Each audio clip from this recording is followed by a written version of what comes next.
Aha, my mic actually was muted this time. See, I don't always just check that for no reason.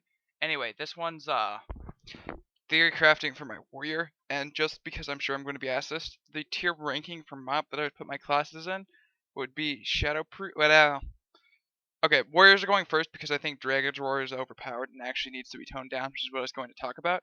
So I'm going to go Warrior, Shadow Priest, Hunter, DK.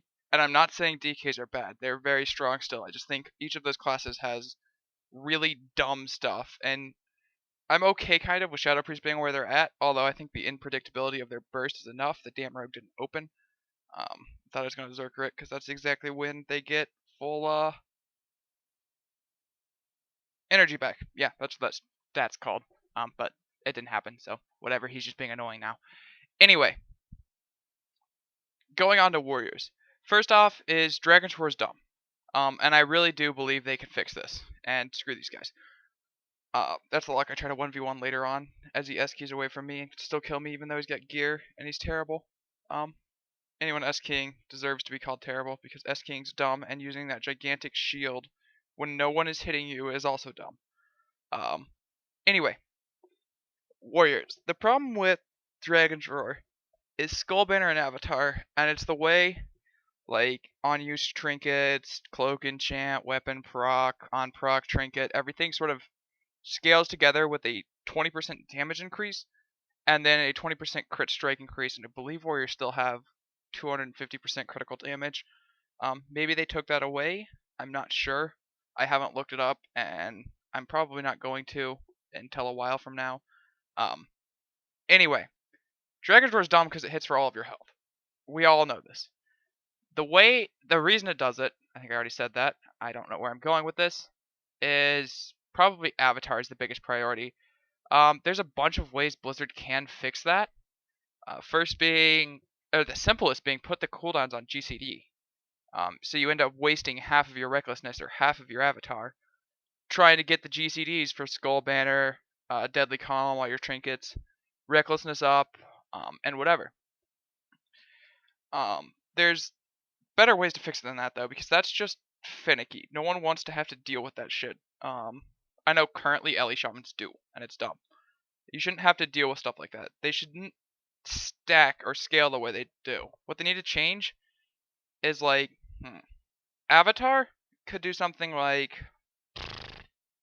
okay, if Avatar reduced the cooldown of your Mortal Strike by half. Okay, half's really dumb. A third. Put it at a 4-second cooldown. Shit, overpowered proc. And reduces your GCD to 1. I don't know if warriors are already at a 1-second GCD and GCD capped, but put it at a 1-second GCD. That would pretty much make Dragon's Roar do, if they have a 250%, which goes up to 270% critical strike damage increase, it would cut the actual damage of Dragon's Roar by like 30%. That's like a non-anything Dragon's Roar right there that just hit for like 15k on a warrior with absolutely zero gear. By comparison to what they did to Resilience. This is the equivalent of like greens. If they did that, during your avatar, it would become a game of how much uptime can you have, and then Dragon's Roar could honestly be used as a, you have 100k health, I want you in execute range. And if Avatar did something like reduce the cooldown on MS, you'd get more overpowers, you'd probably get GCD capped if you got more than one overpower proc off it, so if you ended up with 3, you might end up wasting a little bit of Mortal Strike of its cooldown. But by doing that, it would make it to where you only have Heroic Strike as a rage dump because Slam's on GCD. Or maybe you'd have the occasional Slam if you're unlucky. But because of the generating rage on the 0-cost Mortal Strike and Overpower, you'd have more rage and you'd be able to get an execute. So it would be a, how long can I consistently maintain my uptime through my 1 or 2 charges on whatever cooldown they're on, Heroic Leap, and be able to do it with things like Port, Life Grip, Ice Block, whatever, on cooldown, and not be in gigantic threats of dying. Because even if you can't be CC'd, you can still just die as a warrior in Avatar. That would fix Colossus Smash, although if you really probably looked at the math of what taking 2 seconds or 3 seconds off of Mortal Strike would be and removing the GCD or putting it 1 second by default, I should not be doing this, by the way. This lock's going to rape me. Anyway, Fuck gear and fuck people who S-key and fuck their little aura mastery thingy that I don't know they even had. That's annoying. Otherwise I would have pummeled him and silenced him, which I didn't do. I think it was on cooldown. Oh well. The damage increase would be a gigantic buff.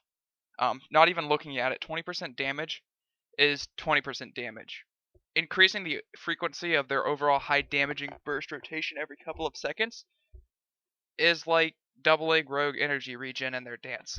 It's just not what you do, unless you're trying to take away gigantic bursts of damage. You'd have infinite rage or executes if you got them in range, which would probably be pretty easy if you still had a 20-second avatar. They should probably reduce it if they somehow took my idea. That'd be pretty impressive if they did. And it would nerf gigantic Dragon's Roar burst while making warriors a lot more fun to play. I'm pretty sure everyone would be okay with Avatar reducing the cooldown of MS by a bit. And wow, I knew 6 minutes was not enough. Holy shit. I will continue my rant in another video.